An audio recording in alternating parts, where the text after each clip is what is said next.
Alright, we're still on the Polaris XLT snowmobile repair project. I've got a couple of them that I've been working on.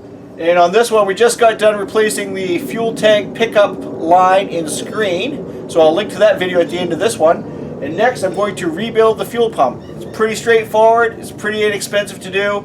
If you've got an old sled like this and you're having fuel issues, I mean, I would check that fuel line first in the tank because the current gas seems to eat those away. But I mean, you might as well rebuild your fuel pump as well. It's cheap, it's easy, let's do it. Alright, if you're not sure where your fuel pump is, just follow your fuel supply line. A lot of times you'll have a shutoff valve. I think this one's just out of frame. And then this is the fuel pump here. Now this is a Mikuni. If you have a different brand or if you're working on a Skidoo or something like that, that's okay. They're all very similar. These are vacuum driven pumps, okay? I'm going to start by removing the clamps and the lines that I can access pretty easily here.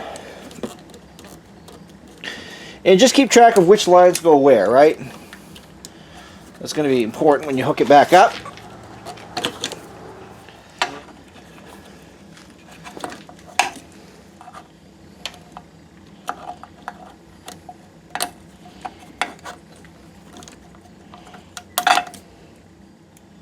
Alright, this one's got two number 3 Phillips screws, and I'm going to use a bit like this just because I don't have any number 3 Phillips that'll fit in there. It shouldn't be extremely tight.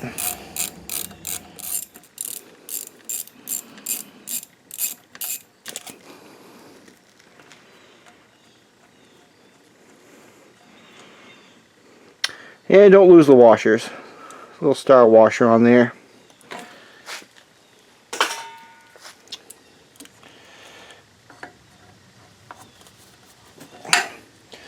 Alright, let's go take it apart and put the kit in it.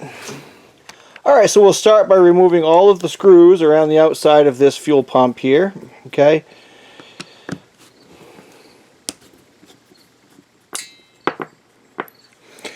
Alright, let's crack it open here. Might need a straight screwdriver or something. Let's see. Nope, we got it. Okay, so these are really pretty basic. They work off vacuum, but the problem is everything gets sort of brittle and rigid, okay? This little rubber pieces here. Okay, all the gaskets need to go. The kit should include all of those things if you get the right kit. I'll include the a link and a part number to the kit below. That top one doesn't want to come, so let me get a straight screwdriver.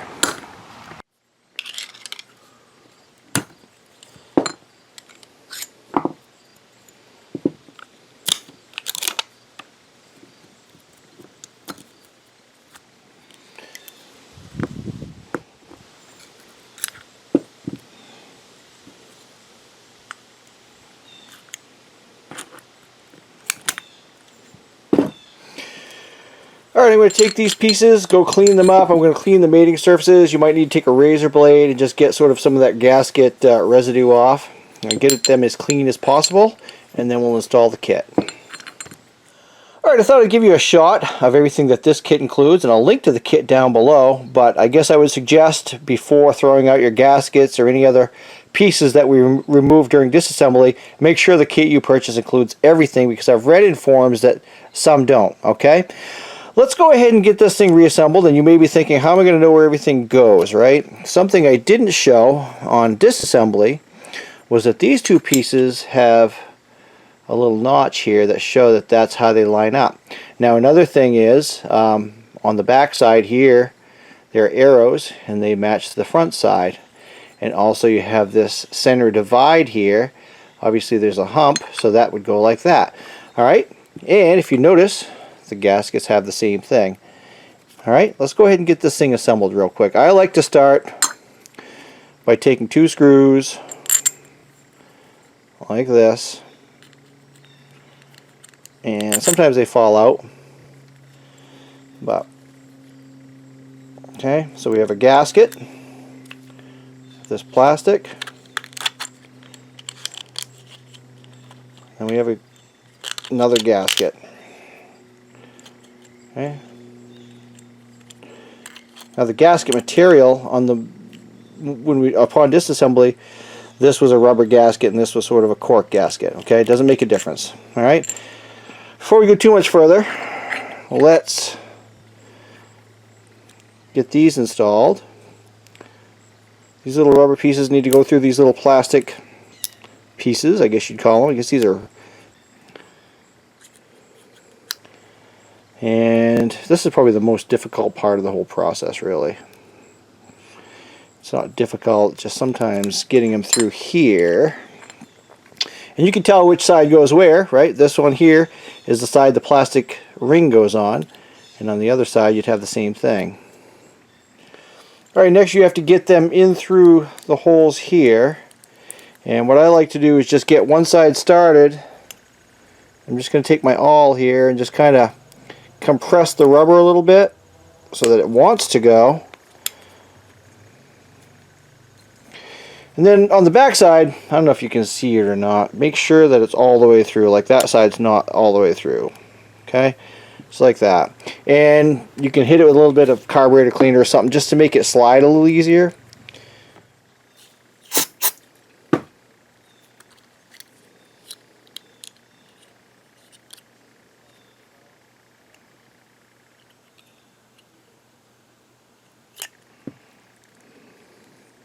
I think the trick is to not get it in real sideways, kind of straight on. Okay, and that side went through all the way. And the carburetor cleaner just helps it slide through. Alright, let's continue on here. Alright, so as I mentioned, we have a notch right here. So that's going to line up with this.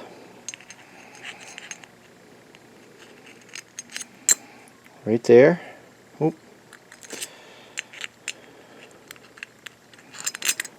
Right there. Okay, you can see that. And we're going to do a gasket like this. Make sure the hump here matches. Plastic piece. And then a gasket. And then again, make sure this hump matches up. And there is also another little casting mark on this side, and I'll show it to you once I get the screws started here. Actually, you can see it right there. See that little casting mark there also should match. Okay, let's go ahead and wind these in, and then we'll put it back together. Hey, thanks for watching. Hopefully this video's been helpful. Give me that thumbs up if it was helpful. Hit that subscribe button if you want to see more of this type of stuff. Do a lot of ATV repair, snowmobile repair, automotive repair, you name it. And leave questions and comments below, and I will include the part number and a link to this kit as well as other kits, again, because this is a Mikuni fuel pump, but the process is going to be the same on other vacuum driven fuel pumps. Okay, hey, thanks for watching. I'm going to link to that other video where I replaced the fuel pickup line at the end of this one, so stay tuned and check that one out, and have fun.